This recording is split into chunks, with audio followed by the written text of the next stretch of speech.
देखो, तो आज जो हम लोग शुरू करने जा रहे हैं वो सबसे अलग चैप्टर शुरू करने जा रहे हैं, और ये जो चैप्टर्स है बहुत ही इंपॉर्टेंट है हम लोग के लैब के लिए। जब तक तुम केमिस्ट्री पढ़ोगे तब तक ये चैप्टर्स का यूज आते रहेगा, चाहे तुम ऑर्गेनिक पढ़ो चाहे तुम फिजिकल पढ़ो, और तुम्हारा इनऑर्गेनिक में तो आते रहेगा। फिजिकल में तो कहीं कहीं जब हम लोग को बॉन्ड वगैरह का बात करेगा, स्ट्रक्चर वगैरह का बात करेगा, तो वहाँ पे इसका अप्लाई किया जाएगा। ठीक है, जैसे कि तुम्हारे रेडॉक्स रिएक्शन वगैरह है तो वहाँ पे तुमको स्ट्रक्चर बनाने आना चाहिए, तब फिर वहाँ से तुम क्या कर सकते हो, वहाँ से ऑक्सीडेशन स्टेट वगैरह सब कुछ निकाल पाओगे। तो वहाँ पर भी जाकर के तुमको क्या होता है, तो केमिकल बॉन्डिंग का यूज होता है।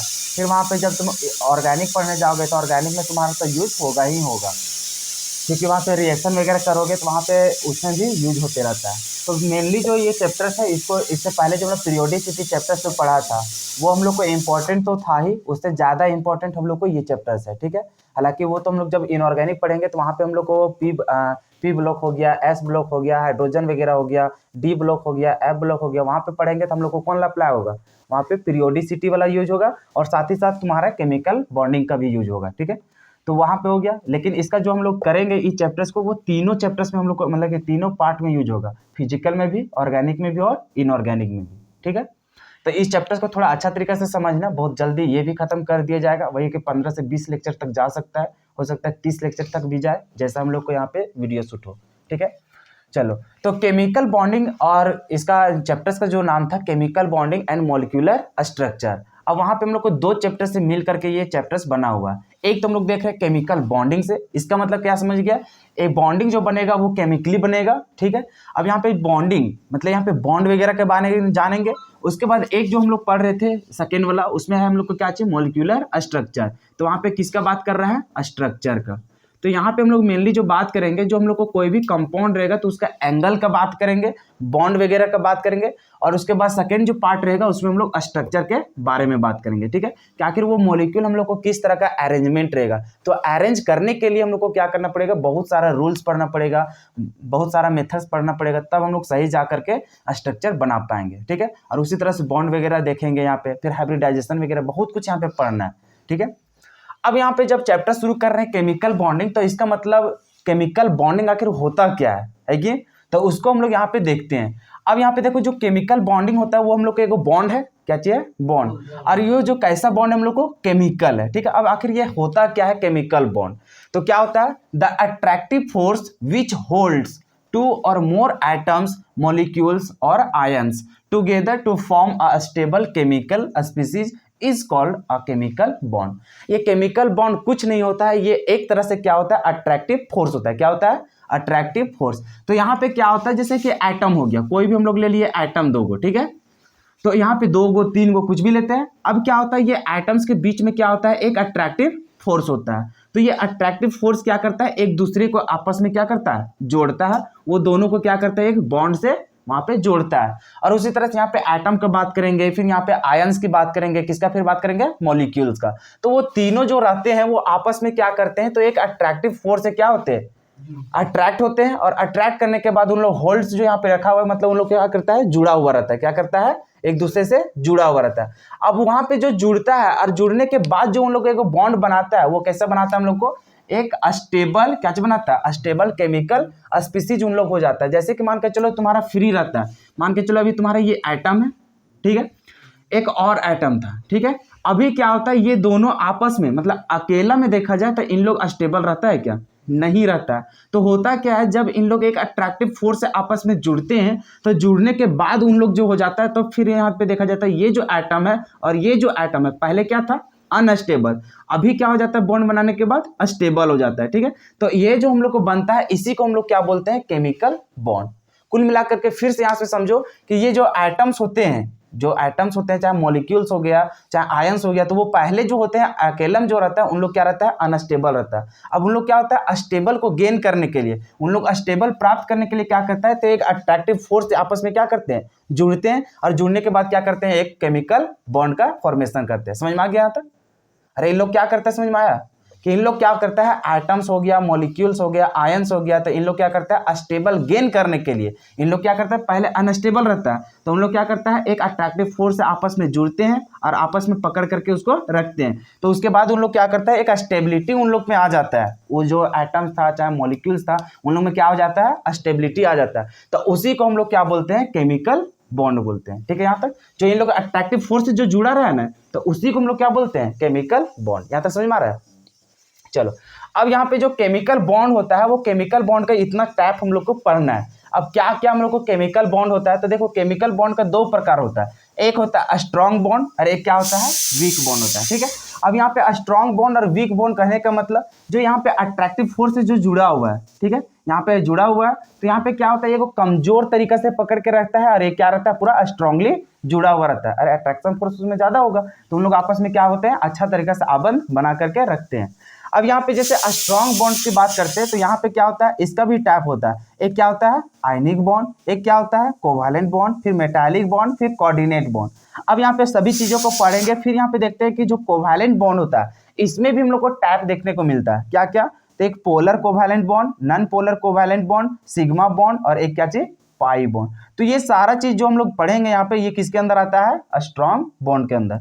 फिर उसी तरह से हम लोग वीक बॉन्ड की बात करते हैं, तो वीक बॉन्ड के अंदर हम लोग आता है एक हाइड्रोजन बॉन्ड और एक आता है वांडरवाल फोर्सेस आता है। ठीक है, अब ये हाइड्रोजन बॉन्ड भी हम लोग को दो तरीका से होता है, एक होता है कि आपस में ही, जैसे कोई भी एक मॉलिक्यूल होता है, एक मॉलिक्यूल होता है तो ये आपस में ही क्या करते हैं, हाइड्रोजन बॉन्ड का फॉर्मेशन करते हैं। और एक क्या होता है कि मान के चलो दो यहाँ पे केमिकल बॉन्ड है, मतलब कि कोई भी यहाँ पे हम लोग को दो गो यहाँ पे मॉलिक्यूल है, तो उन लोग क्या करता है, आपस में हाइड्रोजन बॉन्ड बनाता है। तो एक देख रहा है कि दूसरे दूसरे साथ बना रहे हैं, अरे क्या कर रहा था, अपने में ही क्या करता है, हाइड्रोजन बॉन्ड बना लेता है। तो उसी के चलते यहाँ पे आता है कि इंटर मोलिक्यूलर हाइड्रोजन बॉन्ड, और एक हम लोग क्या आता है इंट्रा मोलिक्यूलर हाइड्रोजन बॉन्ड। तो ये दोनों तरह से हम लोग डिटेल में पढ़ेंगे इसको। ये हो गया हम लोग का हाइड्रोजन बॉन्ड। उसी तरह से हम लोग यहाँ पे देख रहे हैं वांडरवाल फोर्सेस। तो वांडरवाल जो फोर्सेस होता है इसमें देख रहे हैं हम लोग चार टाइप का देखने को मिलता है, एक आयन डायपोल इंटरेक्शन, एक होता है डायपोल डायपोल इंटरेक्शन, तीसरा होता है डायपोल इंड्यूस्ड डायपोल इंटरेक्शन और एक होता है डिस्पर्सन फोर्स। तो इतना टाइप का हम लोग क्या करेंगे यहाँ पे विस्तार से पढ़ने वाले हैं। ठीक है, यहाँ तक चलो इसको नोट करो। अब देखो हम लोग जो बात कर रहे थे वहां पे हम लोग क्या होता है केमिकल बॉन्ड समझ गए हैं। अब हम लोग को बात यहाँ पे ये आता है कि आखिर केमिकल बॉन्ड कैसे बनता है। ठीक है, तो यहाँ पे कैसे बनता है तो उसके लिए हम लोग तीन मेथड यहाँ पे सीखेंगे। ठीक है, अब अगर यहाँ पे क्या होता है, एक होता है ट्रांसफर हो जाता है इलेक्ट्रॉन का। अब ट्रांसफर जैसे मान के चलो यहाँ पे क्या होता है, एग्जाम्पल से समझना, जैसे मान के चलो यहाँ पे ए है और यहाँ पे क्या है बी। यहाँ पे क्या होता है कि ए को क्या मान के चलो इसके पास जो इलेक्ट्रॉन रहेगा, ठीक है, अभी इलेक्ट्रॉन क्या करेगा, इसको दे देगा, क्या करेगा, उसको दे देगा, शेयर नहीं कर रहा है, ये क्या बोल रहा है कि तुम ले लो हमेशा के लिए, समझ में आया। तो इसको पूरा ट्रांसफर कर देता है। तो उसके बाद यहाँ पे क्या होता है, ये अगर एक इलेक्ट्रॉन दे रहे थे क्या बन जाएगा, पॉजिटिव, और इसमें एक इलेक्ट्रॉन गेन कर रहे थे क्या बन जाता है, नेगेटिव। अब यहाँ पे क्या होता है, ये पॉजिटिव और नेगेटिव आ जाने के बाद ये दोनों के बीच में क्या होता है कि इंट्रैक्शन फोर्स होता है, समझ में आया। अब यहाँ पे क्या होता है, अट्रैक्शन फोर्स होता है जिसको हम इलेक्ट्रोस्टैटिक फोर्स बोलते हैं, उसको फिजिक्स में पढ़ेगा धीरे धीरे। जो चार्ज के द्वारा जो होता है फोर्स उसको बोलते हैं इलेक्ट्रोस्टैटिक फोर्स बोलते हैं। ठीक है, अब देखो इसके ये दोनों के बीच में अट्रैक्शन हो रहा है। अब इसके बाद जो यहाँ पे बॉन्ड बन रहा है उसी को हम लोग क्या बोलते हैं, आयनिक बॉन्ड बोलते हैं। अब ये जो आयनिक बॉन्ड बनता है वो कैसे बनता है, तो क्या बोलेगा, ट्रांसफर ऑफ इलेक्ट्रॉन से। वहां पे क्या होता है, इलेक्ट्रॉन का ट्रांसफर हो जाता है। तो इलेक्ट्रॉन का ट्रांसफर होने के बाद वहां पे कटायन और अनायन बन जाता है। तो वहां पे आयंस के चलते वहां पे क्या होता है, एक बॉन्ड का फॉर्मेशन होता है जिसको हम लोग क्या बोलते हैं, आयनिक बॉन्ड। एक समझ गया इसको। अब यहाँ पे देखो दूसरा में शेयरिंग ऑफ इलेक्ट्रॉन्स, यहाँ पे क्या होगा, इलेक्ट्रॉनों का शेयर होगा। जैसे कि यहाँ पे कोई भी हम लोग ले लेते हैं, क्या ले ले, मान के चलो CO2 ले लो, क्या ले लो, CO2। अच्छा इतना भी छोड़ो, उसको एक्सप्लेन करेंगे ना भी धीरे धीरे। मान के चलो यहाँ पे A है और फिर क्या चाहिए तुम्हारा, B है। ठीक है, अभी यहाँ पे क्या करेंगे, एक इलेक्ट्रॉन ये भी अपना देगा और ये क्या करेगा, एक इलेक्ट्रॉन ये भी देगा, और इन लोग क्या करेगा, इसका भी दोनों इलेक्ट्रॉन हो गया और ये भी क्या करेगा, इसका भी दोनों इलेक्ट्रॉन हो जाता है। तो यहाँ पे देख रहे हैं शेयर हो रहा है एक दूसरे का इलेक्ट्रॉन, वो भी इसको दे रहा है और ये भी उसको दे रहा है। तो इस तरह का जब बॉन्ड बनता है तो इसको क्या बोलते हैं हम लोग, कोवैलेंट बॉन्ड बोलते हैं। क्या बोलते हैं, कोवैलेंट बॉन्ड। तो ये समझ गया, एक तो होता है ट्रांसफर ऑफ इलेक्ट्रॉन, एक क्या होता है, शेयरिंग ऑफ इलेक्ट्रॉन। ठीक है, अरे साझेदारी वाला रे, तुम लोग पढ़ा था ना 10th क्लास में। चलो उसके बाद जो थर्ड वाला, और उसको समझ गया कि आयनिक क्या होता है, कोवैलेंट क्या होता है। अभी थर्ड जो होता है उसमें क्या होता है, ट्रांसफर भी होता है और साथ ही साथ क्या होता है, शेयरिंग ऑफ इलेक्ट्रॉन भी होता है। अब यहाँ पे क्या होता है ना कि जैसे यहाँ पे ए है और यहाँ पे बी है, बेचारा पास इलेक्ट्रॉन की कमी रहता है, क्या रहता है, इलेक्ट्रॉन का कमी रहता है। जैसे मान के चलो यहाँ पे एक एक इलेक्ट्रॉन था, जैसे हाइड्रोजन वगैरह का रहता है यहाँ पे, तो इसके पास पहले से इलेक्ट्रॉन का कमी था और इसके पास मान के चलो 2 इलेक्ट्रॉन था, कितना था, 2 इलेक्ट्रॉन। तो ये क्या करता है ना, पहले जाके मान के चलो पॉजिटिव वाला था, ठीक है, तो ये क्या करता है, पहले जाकर के 1 इलेक्ट्रॉन इसको दे देता है। अब देखो देने के बाद ये क्या बन जाएगा, इसके पास अभी 1 इलेक्ट्रॉन हो जाएगा ना, और अभी बी और इसके पास देखो 1 इलेक्ट्रॉन जाएगा तो न्यूट्रल हो जाएगा, मतलब कि इसके पास अभी 1 इलेक्ट्रॉन है ना। अब क्या करता है, ये दोनों आपस में क्या करते हैं, फिर से शेयर कर लेते हैं, ई भी 1 इलेक्ट्रॉन और ई भी 1 इलेक्ट्रॉन देता है, और इस तरह का जब बॉन्ड बनता है तो इसमें क्या बोलते हैं, कोऑर्डिनेट बॉन्ड। इसके बारे में एक्सप्लेन करेंगे धीरे धीरे, मतलब एक ओवरव्यू देख लिया ना कि कैसे क्या होता है। सो अभी 3 तरह का बॉन्ड देख रहे हैं, वो क्या क्या, एक आयनिक बॉन्ड जो कि आयंस की वजह से होगा, कोवैलेंट बॉन्ड जो शेयर करने से होगा, और ये होगा क्या चीज, कोऑर्डिनेट बॉन्ड जिसमें शेयर भी होता है और तुम्हारा क्या होता है, हम लोग को डायरेक्टली ट्रांसफर भी होता है। चलो एक एक करके सभी को हम लोग एग्जाम्पल सहित चर्चा करेंगे। चलो लिखो इतना। देखो अभी जो हम लोग बात ही कर रहे थे कि कैसे आखिर हम लोग को केमिकल बॉन्ड का फॉर्मेशन होगा, तो देखो a chemical bond is formed by, तो इस प्रकार से हम लोग देखेंगे भी तीनों प्रकार कि किस तरह से आखिर उन लोग शेयर करता है, कैसे उन लोग ट्रांसफर करता है, कैसे उन लोग शेयर और ट्रांसफर दोनों करता है, तो वो सारा चीज को हम लोग डिटेल में देखेंगे। फर्स्ट में लोग किसके बारे में देखने जा रहे हैं, द ट्रांसफर ऑफ इलेक्ट्रॉन, कि कैसे आखिर वो क्या करता है, इलेक्ट्रॉन को ट्रांसफर करता है। अभी देखो एग्जाम्पल में 2 चीज लिए हैं, एक सोडियम लिए है और एक क्या लिए है, क्लोरीन, ठीक है। अब तुम लोग जैसे जानता होगा कि सोडियम का अगर कॉन्फ़िगरेशन करोगे तो उसका क्या होता है 281, यही होता है, और क्लोरीन का करोगे तो 28 और क्या करेगा 7 करेगा, इस तरह से करेगा। अब यहाँ पे देखो इसका जो वैलेंस सेल का जो इलेक्ट्रॉन होता है उसको सिर्फ देखा जाता है, क्या देखा जाता है, वैलेंस सेल का इलेक्ट्रॉन को देखा जाता है। यहाँ तक समझ में आ रहा है ना। अब यहाँ पे देखो इसके पास कितना इलेक्ट्रॉन था, 1, इसके पास कितना था, 7 गो, यहाँ तक समझ में आ रहा है ना।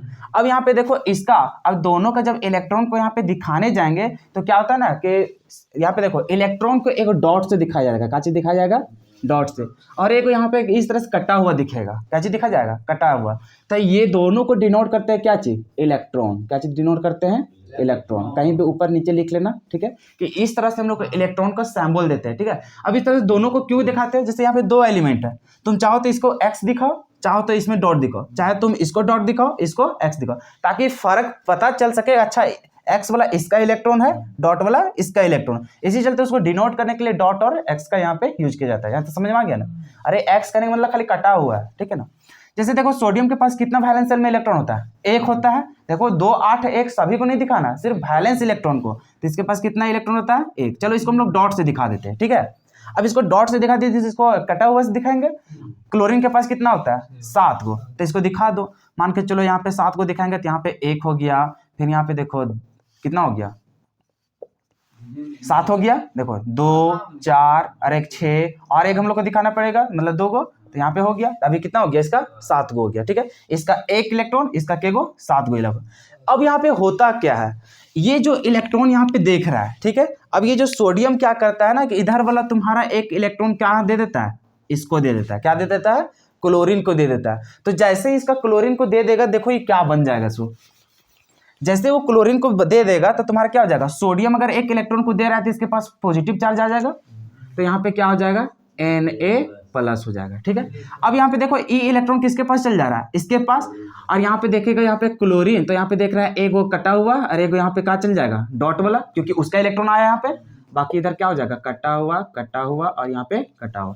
इसका कितना इलेक्ट्रॉन हो गया, 8 गो, और एक ई क्या किया, गेन किया। अब जब गेन करता है तो इसके ऊपर क्या आ जाता है, नेगेटिव का चार्ज, क्या आ जाता है, नेगेटिव। इसके पास पॉजिटिव चार्ज, इसके पास क्या आ गया, नेगेटिव चार्ज। अब यहाँ पे होता क्या है, जब चार्ज यहाँ पे डेवलप हो जाता है, ठीक है, तो यहाँ पे आयंस की वजह से यहाँ पे क्या होता है, अट्रैक्शन होता है। वैसे भी तुम लोग तो जानता है कि पॉजिटिव और नेगेटिव अट्रैक्ट करता है, नेगेटिव रिपेल करता है, पॉजिटिव रिपेल करता है। और यहाँ पे देखने को क्या मिल रहा है, पॉजिटिव और नेगेटिव, मतलब वो अट्रैक्शन करेगा। अब इन लोग क्या करता है, अट्रैक्ट करने के बाद यहाँ पे क्या करता है, एक बॉन्ड का फॉर्मेशन करता है, क्या करता है, बॉन्ड का यहाँ से फॉर्मेशन करता है, ठीक है ना। अभी देखो यहाँ पे साझेदारी नहीं कर रहा है, ये ट्रांसफर कर दिया, ठीक है। ट्रांसफर करने के बाद ये पॉजिटिव और नेगेटिव होने की वजह से हम लोग क्या कर रहा है, एक दूसरे को अट्रैक्ट कर रहा है। अट्रैक्ट करने के बाद यहाँ पे देख रहे हैं एक बॉन्ड बन रहा है, और यही बॉन्ड को हम लोग क्या बोलते हैं, आयनिक बॉन्ड, क्या बोलते हैं, आयोनिक बॉन्ड। समझ में आ गया। चलो और इसके बारे में हम लोग डिटेल में पढ़ेंगे धीरे धीरे जब चैप्टर बढ़ते जाएंगे। अभी एग्जांपल समझ में आ गया कि आखिर ये जो ट्रांसफर इलेक्ट्रॉन करता है वो कैसे करता है, यहाँ तक समझ में आ गया ना। अब चलते हैं बात करते हैं किसका, तो द शेयरिंग ऑफ इलेक्ट्रॉन्स, कि शेयर कैसे करते हैं इलेक्ट्रॉन्स का। फिर यहाँ पे देखो ऑक्सीजन और कार्बन, तो तुम उसी तरह से करोगे तो देखो कार्बन के पास कितना होता है, 4 गो वैलेंस सेल में होता है, और ऑक्सीजन के करेगा कितना मिलेगा, 6 गो। करके देख लो, कार्बन का कितना होता है 6, तो 2 और 4 होगा, ऑक्सीजन का 8, मतलब 2 और कितना आएगा 6, वैलेंस सेल में कितना कितना है 4 और 6, समझ में आ रहा है ना। मतलब कि कार्बन के पास अगर इलेक्ट्रॉन दिखाने जाएंगे तो 4 दिखाएंगे। अब देखो इसको डॉट डॉट से दिखा दो, काची दिखा दो, डॉट डॉट से, समझ में आ गया यहाँ तक। अब इसको दिखाने जाएंगे तो ऑक्सीजन पास कितना होता है 6 गो, अब यहाँ पे 6 गो दिखा दो, इसका क्या हो गया 6 गो। अब इसको दिखाएंगे तो इसको भी 6 गो दिखाना पड़ेगा, हो गया यहाँ तक। अब यहाँ पे क्या होता है आपस में दोनों, अब देखो इसके पास एक इलेक्ट्रॉन है 6 गो, इसके पास कितना इलेक्ट्रॉन है 4 गो, इसके पास कितना है 6 गो। अब इन लोग आपस में चाहता क्या है, सो देखो सबसे पहले आखिर यहाँ पे तुम लोग देखिएगा रीजन, आखिर ये इसको क्या मजबूरी था कि त्यागने गया था एक इलेक्ट्रॉन, इसका क्या मजबूरी था कि एक इलेक्ट्रॉन को लेने गया। उसी तरह से यहाँ पे हम लोग बात करेंगे कि आखिर इसका क्या मजबूरी था कि आपस में इन लोग शेयर करने गया। तो यहाँ पे तुम लोग थोड़ा सा ध्यान दो, ग्रुप नंबर 18 किसको बात करेगा, ग्रुप नंबर 18। और तुम लोग पीरियोडिसिटी में अभी ही पढ़ के आया है, और तुम लोग बोला था कि ये जो ग्रुप नंबर 80 होता है वो मोस्ट स्टेबल होता है, पढ़ा था तुम लोग। अब ये क्या होता है मोस्ट स्टेबल, तो जितना भी तुम्हारा 118 का 118 एलिमेंट है सारा का सारा क्या चाहता है, हम नोबल गैस बन जाए, क्योंकि नोबल गैस क्या होता है पूरा स्टेबल होता है। तो यहाँ पे जैसे सोडियम को देख रहा था तो 2 8 1 देख रहा था, ये बेचारा अगर एक हटा दे अपन इलेक्ट्रॉन तो क्या वो नोबेल गैस नहीं प्राप्त कर लेगा।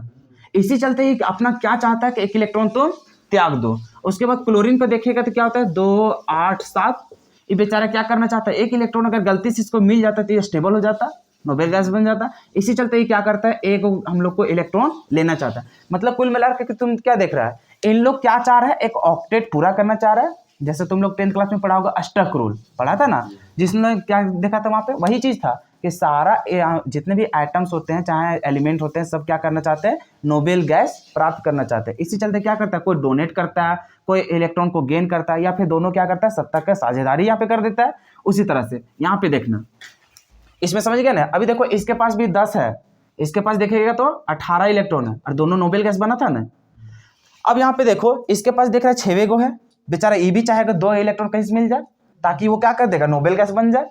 ये भी चाहेगा कि 6 इलेक्ट्रॉन है 2 इलेक्ट्रॉन मिल जाए तो हम भी नोबेल गैस बन जाएगा। और ये क्या चाहेगा 4 इलेक्ट्रॉन का कमी है, तो 4 इलेक्ट्रॉन क्या करेगा, हमरा अगर कहीं से मिल जाता है तो हम भी स्टेबल हो जाता है। तो इसी चलते यहाँ पे क्या होता है, इसे देखो इसका जो 2 इलेक्ट्रॉन है, इसका 2 इलेक्ट्रॉन की कमी था, ये क्या करता है आपस में यहाँ पे क्या करता है, इसको इलेक्ट्रॉन को ले लेता है। उसी तरह से ये भी एक ऑक्सीजन क्या करेगा, इसका 2 इलेक्ट्रॉन ले लेगा। अभी देखो इस घर के अंदर देखो तो इसके पास कितना इलेक्ट्रॉन हो गया, 8 गो हो गया।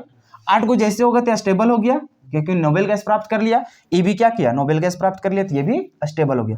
अब रहा बात इसका, तो ये बोलेगा हम जब तुम लोग को शेयर कर रहे हैं तो तुम लोग भी हमको दो ताकि हम भी स्टेबल हो जाए। तो इसमें क्या होता है, इसे देखो इसका जो 2 इलेक्ट्रॉन था और इसका जो 2 इलेक्ट्रॉन था वो भी क्या करता है आपस में ले लेता है। तो यहाँ पे क्या करता है, इस तरह का एक बॉन्ड बनाएगा। तो अभी देखिएगा कार्बन के पास कितना इलेक्ट्रॉन हो गया 8 गो, ऑक्सीजन पास कितना है 8 गो, इस ऑक्सीजन पास 8 गो। देख रहे हैं सभी का सभी ऑक्टेट रूल पूरा कर लिया है, अरे कर लिया ना, मतलब सभी का सभी नोबेल गैस प्राप्त कर लिया। इसी चलते इन लोग क्या करता है आपस में साझेदारी कर लेता है इलेक्ट्रॉन्स का, समझ में आया। और इस तरह का सब साझेदारी करता है तो उसी को हम लोग क्या बोलते हैं, कोवैलेंट बॉन्ड करते हैं। एक देख रहा था ट्रांसफर करने के बाद स्टेबल हो रहा था, तो उसके बाद जो इन लोग के बीच में जो बॉन्ड बना था उसको आयनिक बॉन्ड बोल रहे थे। यहाँ पे देख रहे हैं साझेदारी कर रहे हैं इलेक्ट्रॉन को, तो इसको क्या बोलते हैं हम लोग, कोवैलेंट बॉन्ड। तो इसका देखो इधर क्या हो जाएगा हम लोग का स्ट्रक्चर, अगर इसका बात करेंगे पूरा, तो ऑक्सीजन था, इसके पास कितना इलेक्ट्रॉन हो गया, सबसे पहले देखो इन लोग के बीच में तो बॉन्ड बन गया। अब यहाँ पे क्या होता है, सो देखो ये दोनों के बीच में जो बॉन्ड बना, ये दोनों के बीच में जो बॉन्ड बना, तो उसको यहाँ पे डबल डबल दिखा देंगे। एक एक इलेक्ट्रॉन को करते हैं तो एक डैश बनता है। उसी तरह से यहाँ पे देखिएगा तो इसको क्या करेंगे, एक और हम लोग डैश देंगे। मतलब यहाँ पे देखो ऑक्सीजन के पास, अच्छा यहाँ उसी तरह दिखाए थे, चलो इसका जो 2 इलेक्ट्रॉन था, देखो एक इलेक्ट्रॉन इसका और एक इलेक्ट्रॉन इसका, फिर यहाँ पे देखो कार्बन हो गया और फिर यहाँ पे ऑक्सीजन, 2 इलेक्ट्रॉन 2 इलेक्ट्रॉन, और यहाँ पे क्या हो जाएगा इसका 2 इलेक्ट्रॉन, इसका भी यहाँ पे 2 इलेक्ट्रॉन, इसका भी 2 इलेक्ट्रॉन। तो यहाँ पे देखो एक एक इलेक्ट्रॉन को साझा करता है तो इन लोग क्या करता है यहाँ पे बॉन्ड बनाता है, क्या बनाता है बॉन्ड। तो ये दोनों बॉन्ड बना देगा, इधर से भी क्या करेगा बॉन्ड बना देगा, ठीक है। तो यही जो बॉन्ड जो यहाँ पे बन रहा है, देख रहा है इसका भी 8 गो है, इसका भी 8 गो है और उसका भी 8 गो है। तो इस तरह का जो यहाँ पे बॉन्ड बनाता है, यही बॉन्ड को हम लोग क्या बोलते हैं? कोवैलेंट बॉन्ड बोलते हैं। क्या बोलते हैं? कोवैलेंट बॉन्ड बोलते हैं। चलो इसको नोट करो, उसके बाद हम लोग देखेंगे किसका? कोऑर्डिनेट बॉन्ड का। देखो थर्ड में जो यहाँ पे बात कर रहे थे, अरे यहाँ तक बताए थे transfer and sharing of electron, तो वहाँ पे थोड़ा लिखा गया द कंबाइंड प्रोसेस, मतलब दोनों एक साथ होता है। क्या क्या होता है? तो ट्रांसफर और क्या चीज होता है? Sharing of electrons. यहाँ पे क्या होता है? ट्रांसफर भी होता है और शेयर भी होता है। जैसे कि तुम लोग आगे चल के पढ़ोगे, अभी तो समझ में नहीं आएगा, लेकिन फिर भी क्या प्रोसेस हो रहा है सोच समझ में आएगा ना। जैसे मान के चलो, एक तुम्हारा अमोनिया बना हुआ है। क्या बना हुआ है? अमोनिया। अब यहाँ पे देखो 3 बॉन्ड बनाया है और इसका क्या चाहिए? 2 इलेक्ट्रॉन एक्स्ट्रा बच जाता है। अरे वैसे देखोगे अमोनिया का, नाइट्रोजन को देखोगे तो उसका कितना रहता है? बैलेंस है 5 गो रहता है। तो एक इसके साथ दिया होगा, एक इसको दिया होगा, एक इसको दिया होगा, 3 गो, तो 2 बचले ना होगा उसको। तो यहाँ पे क्या होता है? देखो अभी इसके पास 5 गो इलेक्ट्रॉन था, जिसमें से अभी 2 गो इलेक्ट्रॉन इसमें बचा हुआ है ना। अब बचा हुआ है, और इसमें देखो हाइड्रोजन है बेचारा। क्या चाहिए? हाइड्रोजन। अब हाइड्रोजन के ऊपर क्या दिख रहा है? पॉजिटिव। इधर देखना, इसमें क्या है? पॉजिटिव। और तुम जानता है कि हाइड्रोजन के पास मात्र एक इलेक्ट्रॉन होता है। जो हो था वो बेचारा गंवा चुका है, मतलब इसके पास एक इलेक्ट्रॉन है क्या? नहीं। अब है ही नहीं तो किसके साथ बॉन्ड बनाएगा? बना नहीं सकेगा। नहीं, उसके पास इलेक्ट्रॉन रहेगा तब तो बनाने जाएगा शेयर वेयर करके। तो क्या करता है? ये थोड़ा सा मेहरबानी करता है। क्या करता है? अपना एक इलेक्ट्रॉन क्या करता है? इसको दे देता है। ठीक है। अब उसको दे देगा तो तुम कैसे स्ट्रक्चर बनाएगा? मान के चलो यहाँ पे नाइट्रोजन था, इधर हाइड्रोजन बना हुआ था, इधर क्या चीज था? हाइड्रोजन बना था, इधर हाइड्रोजन बना था। अभी इसके पास एक इलेक्ट्रॉन बचेगा, और एक इलेक्ट्रॉन किसको दे दिया? हाइड्रोजन को। तो यहाँ पे देख रहा है हाइड्रोजन, और इसके पास क्या चल गया? एक इलेक्ट्रॉन चल गया। ठीक है। अब इसके पास पॉजिटिव था, खत्म हो गया, लेकिन ये बेचारा क्या हो गया? पॉजिटिव बन गया यहाँ पे। अरे बन गया ना पॉजिटिव। अब देखो इतना तो समझ में आ गया। अब क्या हो गया? इसके पास भी एक इलेक्ट्रॉन, इसके पास भी एक इलेक्ट्रॉन। तो ये दोनों आपस में क्या करते हैं? एगो बॉन्ड का फॉर्मेशन कर लेते हैं, मतलब दोनों सत्ता का साझा, मतलब क्या साझेदारी कर लेगा ना। जैसे इन लोग क्या करेगा, सो देखो ये है, सो ये भी इसका इलेक्ट्रॉन ले लेगा, और ये जो हाइड्रोजन है, हाइड्रोजन क्या करेगा? इसका इलेक्ट्रॉन ले लेगा। ठीक है। तो इस तरह का आप देख रहे हैं यहाँ पे बॉन्ड का फॉर्मेशन हो रहा है ना। कैसे कैसे हो रहा है? एक तो सबसे पहले इलेक्ट्रॉन का ट्रांसफर हो रहा है, ट्रांसफर होने के बाद फिर से क्या हो रहा है? शेयरिंग हो रहा है। अब इसमें देख रहे हैं ट्रांसफर भी हो रहा है और शेयरिंग भी हो रहा है। तो इस तरह का जब बॉन्ड बनता है तो इसी को हम लोग क्या बोलते हैं? कोऑर्डिनेट बॉन्ड बोलते हैं। क्या बोलते हैं हम लोग? कोऑर्डिनेट बॉन्ड बोलते हैं। तो इसको जो ओवरऑल जो स्ट्रक्चर बनाएगा, तो इसका ओवरऑल स्ट्रक्चर कैसे बनेगा? देखो यहाँ पे तुम्हारे पास क्या रहेगा? नाइट्रोजन तो था, इसके पास इधर हाइड्रोजन था, इधर भी क्या था? हाइड्रोजन, इधर भी क्या था? हाइड्रोजन। अब यहाँ पे पॉजिटिव तो रहेगा ही। अब यहाँ पे देखो इस सत्ता का साझेदारी यहाँ पे कर लिया। जैसे सत्ता का साझेदारी करें मतलब वहाँ से कर रहे हैं, समझ में आया? इसमें क्या करते हैं हम लोग? इलेक्ट्रॉन की साझेदारी हो रहा है। अब यहाँ पे क्या हो रहा है? इसके साथ मतलब हाइड्रोजन आ जाएगा। अब देखो ये तो सब कुछ हो गया। अब इसके पास पॉजिटिव चार्ज था ना, अभी क्या होता है? पूरा एकदम इसका बाहर में दिखा देता है पॉजिटिव। इसका मतलब समझ ना, इसी के ऊपर क्या चाहिए? पॉजिटिव चार्ज है। समझ में आ गया ना? चलो इसको लिख लो। इसी को हम लोग क्या बोलते हैं? Coordinate bond. यहाँ पे दिखा देते हैं, इसको क्या बोलते हैं? Coordinate bond. इसको बोलते हैं कोऑर्डिनेट बॉन्ड। बाकी सब का फिर से हम लोग डिटेल में पढ़ेंगे, धीरे धीरे पूरा विस्तार से पढ़ेंगे।